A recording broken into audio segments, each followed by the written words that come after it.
capítulo 14, filosofías huecas y ciencias sin Dios. Vivimos en una época que ama el conocimiento pero desconfía de la sabiduría. Acumulamos datos, teorías, explicaciones y avances impresionantes, pero cada vez entendemos menos quiénes somos, por qué existimos y hacia dónde vamos. Sabemos cómo funcionan muchas cosas, pero hemos dejado de preguntarnos para qué. El problema no es la ciencia, el problema no es el pensamiento, el problema no es el conocimiento. El problema comienza cuando el conocimiento se separa de su fuente y la criatura pretende ocupar el lugar del creador. La escritura no rechaza la inteligencia, la sitúa en su lugar correcto. Pablo lanza una pregunta que atraviesa siglos de autosuficiencia intelectual. ¿Dónde está el sabio? ¿Dónde está el escriba? ¿Dónde está el disputador de este siglo? ¿No ha enloquecido Dios la sabiduría del mundo?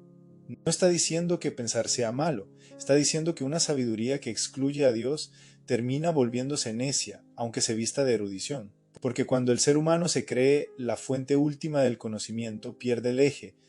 Aquí aparece una de las grandes contradicciones de nuestra era: nunca supimos tanto y nunca estuvimos tan confundidos. Diseñamos tecnologías complejas, pero no sabemos qué hacer con el vacío interior. Explicamos procesos biológicos con precisión, pero evitamos la pregunta por el propósito. Analizamos el universo con detalle, pero negamos la posibilidad de un diseñador. Y aún así seguimos llamando a eso progreso. Pablo describe este proceso con una lucidez inquietante, pues habiendo conocido a Dios no le glorificaron como a Dios ni le dieron gracias, sino que se envanecieron en sus razonamientos, y su necio corazón fue entenebrecido. Profesando ser sabios se hicieron necios. Observa el orden: conocieron, no glorificaron, se envanecieron, se oscurecieron. El problema no fue la falta de información, sino la ruptura de la gratitud y la adoración. Cuando el conocimiento deja de llevarnos a la reverencia, se convierte en soberbia. Cuando la ciencia deja de maravillarse, se vuelve reductiva. Cuando el pensamiento deja de reconocer límites, se absolutiza. Y aquí es importante ser claros: la Biblia no compite con la ciencia. Compite con la pretensión de que la ciencia sea la explicación última de la realidad, porque el diseño habla. Habla el orden del universo, habla la precisión de las leyes físicas, habla la complejidad de la vida, habla la coherencia matemática, habla la conciencia humana. Nada de eso surge del caos sin intención, nada de eso es producto del azar ciego sin dirección. El diseño apunta a una mente, la intención apunta a un autor, la belleza apunta a una fuente de belleza. Negar al diseñador no hace más científica la ciencia, la hace incompleta. Por eso la escritura no nos invita a elegir entre fe o conocimiento, sino a ordenarlos correctamente. Pablo lo expresa de forma magistral cuando nos recuerda dónde está la verdadera fuente. En Cristo están escondidos todos los tesoros de la sabiduría y del conocimiento.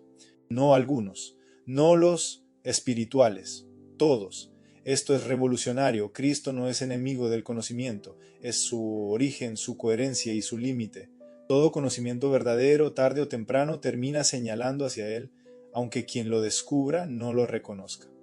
Aquí es donde muchos se extravían por dos caminos opuestos, pero igualmente peligrosos. El primero es el antiintelectualismo, despreciar el estudio, la ciencia y el pensamiento crítico como si fueran enemigos de la fe. Eso no honra a Dios, lo empobrece. Un cristianismo que teme pensar es un cristianismo frágil.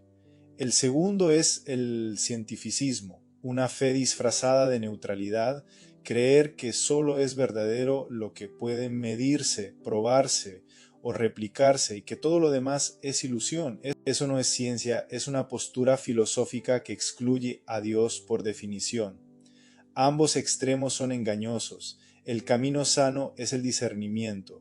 Por eso necesitamos filtros, no para rechazar ideas automáticamente, sino para examinarlas con verdad. Cuando una idea se presenta como conocimiento, conviene preguntarse: ¿reconoce límites o se presenta como explicación total? ¿Produce humildad o soberbia? ¿Conduce a la verdad o a la autosuficiencia? ¿Niega a Dios explícitamente o lo considera irrelevante? Porque hay filosofías que suenan profundas, pero están vacías de sentido eterno.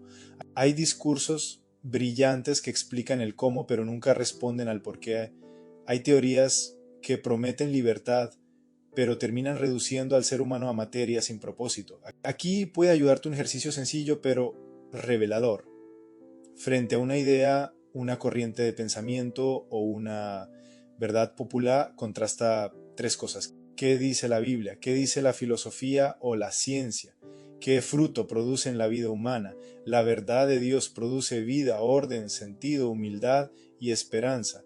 Las filosofías huecas, tarde o temprano, producen confusión, vacío, ansiedad o soberbia. Tal vez hoy necesitas hacerte una pregunta honesta: ¿a qué conocimiento le doy autoridad final? Cuando hay conflicto entre la palabra y una idea aceptada socialmente, ¿a quién le crees? ¿Qué conceptos has aceptado sin confrontarlos con la verdad revelada? ¿Qué has llamado avance sin preguntarte si te acerca o te aleja de Dios?